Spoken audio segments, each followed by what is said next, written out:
Dating those many. His son, Lucas, thank you. My producers, ABS-CBN Arsenal, thank you very much. Dino Films and Idea First, thank you so much. All my co-actors, thank you very much.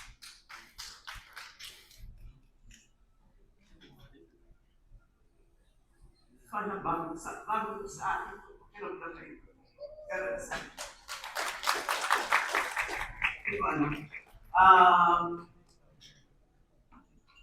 usually alam ko magaling akong magsalita.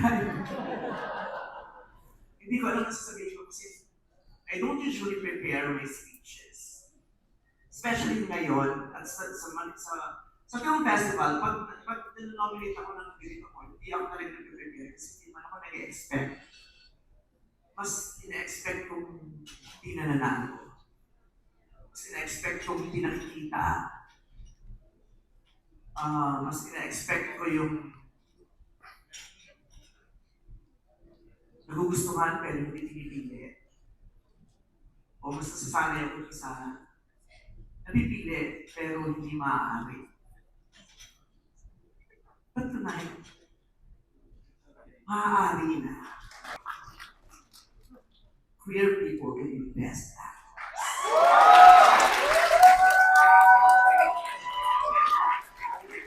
A queer person in town can be the best actor. It's about them time. Kung ano yung mga sinabi ko, kung ano yung mga paulit-ulit ko lang sinabi, lumutang na ako lumipat na yung utak ko, hindi ko na alam yung nararamdaman ko. Samot-sari na. Pero finally, guys. Finally. Sarap, finally. Ayun, dalawa pa ni Lucas. Yes! Kaming dalawa pa ni Lucas, yung anak ko. Nagmana ako sa anak ko. Careful, guys. Nagmana ako sa Hindi anak na ko. talaga yung balak mo magpakanan. Ano po?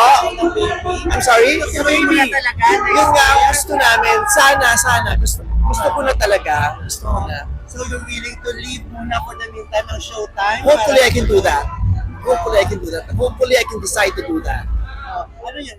Surrogacy or ano plano ninyo? Yeah. So yun ang ano. Alam mo kanina, merong momento na na-touch talaga ako sa kanya. Nung ini-introduce si Carmina at si Soren, may nabanggit doon na na parang ulirang magulang or something. Tapos sabi niya, parang inulit niya yung line. Ulirang magulang, sabi ko, hindi, yung magpa-present. Sabi, akala ko award, dapat ikaw manalo doon. Sabi niya gano'n. Kaya,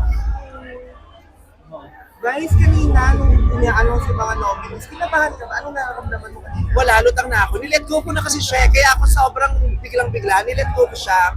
I came here not expecting to win. I just want to support the festival and the industry. I want to support my co-actors, my movie. Pero zero expectations ako talaga. Hindi ko siya in-expect kasi mas sanay nga akong hindi naman ako natatawag. Kaya ayoko na mag-expect. Aminin ko yung award sa'yo. Napakahalaga. Kasi tininabaho ito ng hindi lang ako, tininabaho ito ng maraming tao. Tininabaho ito ng direktor ko, tininabaho ito ng hindi lang ng direktor ko ngayon, kundi ng mga nakaraan kong direktor.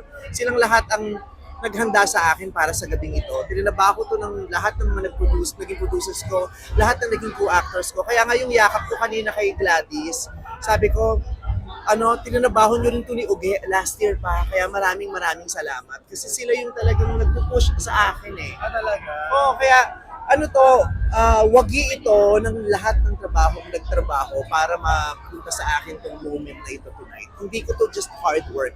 Hard work to, passion to, and dream ito ng maraming taong minahal ako. So more drama ka na now?